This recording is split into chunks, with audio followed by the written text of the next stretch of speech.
USEC, definitely the usage of the shield will still be implemented this coming August 1. Tama po ba? Yes, sir. Unless there is any change at the IATF meeting today, it will be implemented by August 1, sir. Yeah. The purpose, logically, of the shield, both designs now were considered itong design the RTF at itong sa ANCAS. Now we will recognize the Honorable Ruffy Biazon, then Honorable Castro and Honorable Bros. Thank Honorable you. Biazon. Yes, thank you, Mr. Chairman.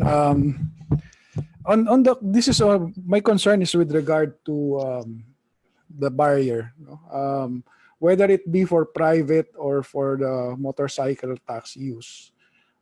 As you know, I've been a proponent of motorcycle taxi, and I've been pushing really for that ever since. And at the same time, for motorcycle safety. That's why nga, Mr. Chairman, nung pinopose yung bigger plates for the front of motorcycles, I really objected to it on the grounds that it is a modification of the aerodynamic design of a motorcycle that we are just imposing by ourselves. What more with regard to a shield na isinusod, whether it's attached to the motorcycle or it is attached to the rider? It poses, I believe, it poses a risk to passenger and rider alike. While the earlier resource person described an additional layer of protection for COVID, from the perspective of safe motorcycle riding, it is an added layer of risk. If we take a look at the statistics, this is coming from the MMDA. In 2019, there were 31,279 motorcycle-related road crashes, for an average of 86 cases per day. We can see that if these attachments are there, it could cause added injury, which otherwise the motorcycle rider or passenger would not have had if it wasn't there. Kasi pag nahulog ka, sumemplang ka, sumabit o nabasag yung acrylic and it cuts you, nandun yung level of risk. So while as stated earlier, parang ang basis is because mahirap mag-implement, we have to, parang anong nangyari, for the convenience of the law enforcers, we're putting riders at risk. And that is a very real risk. So ang point ko po dito is that kung itutuloy pa natin yung panukala na yan, yung shield na yan, I think there should be a study on the impact on crashes. Because there was a study on the impact on the health aspect, but on the effect of these attachments in a motorcycle crash, I don't know if there has been such a study. Because obviously there is an effect on that. So Mr. Chairman, if we are to proceed with yung sinasabing patuloy na implementation yan or yung pilot testing, I think there should be a specific study focused on the effects on the passengers and the rider of these attachments to ensure their safety. Kasi ang responsibility naman natin as government, hindi lang yung hindi mahawa sa COVID, kundi hindi malagay sa alanganin ang mga sumasakay sa motorsiklo, whether there is COVID or not. Because I'm pretty sure kung walang COVID, hindi naman natin maiisip lagyan ng ganyan, di ba? But then there is this added level of risk. While we add a layer of protection against COVID, there is an added layer of risk with regard to the impact on the person who is involved in a motorcycle crash. The comments of the agencies, Mr. Chairman. From the National Task Force, please, on the question raised by the Honorable Biazon, relevant to the safety. Yes, thank you very much, Mr. Chair. Yes, we understand and we are kindly respond. Yes, Mr. Chair, thank you very much. We really appreciate the comments of Honorable Biazon, as mentioned earlier by Yusek Tuason. that this is being reviewed right now by the Interagency Task Force.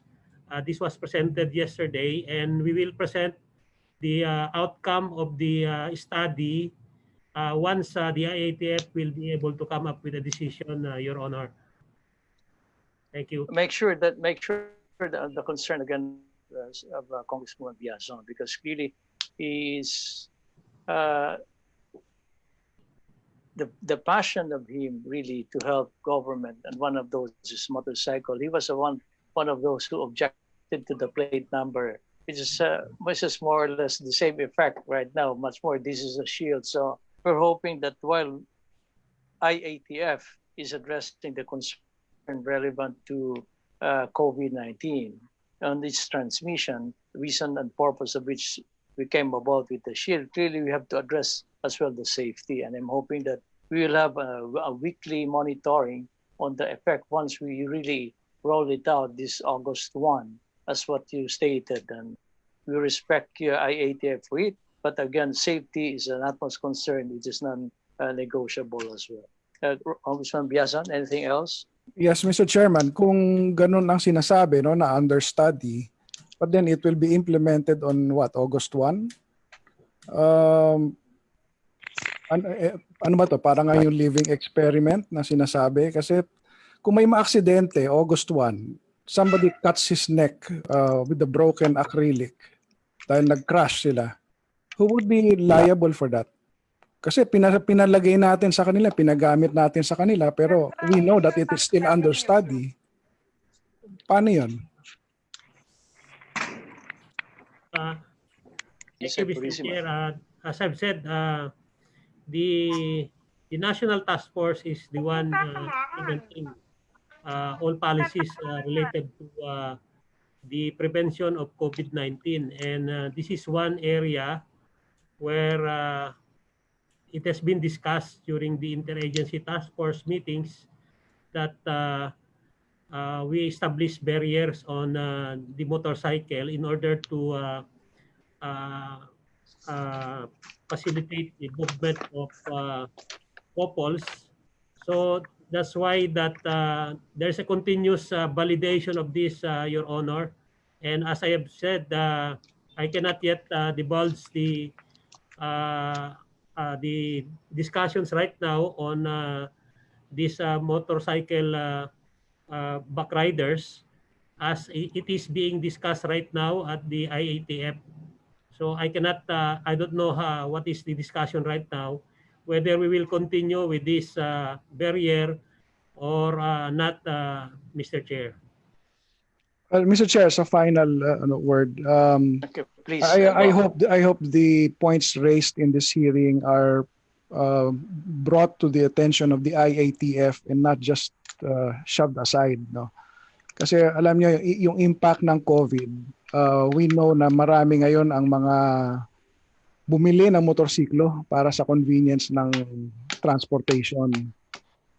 And kung dati, problema natin yung quality ng mga nagmamaneho ng motorsiklo, I am afraid that nowadays, na biglang ang dami nagdagsaan ng bumili ng motor, baka marami dyan yung, ayaw natin naman sabihin yung salitang kamote rider, pero dadami yun.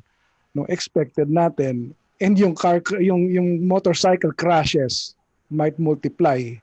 And again, sabi ko nga, I raised that point, no, na kung implement natin yung shields na ganyan, na there is still a question on the safety.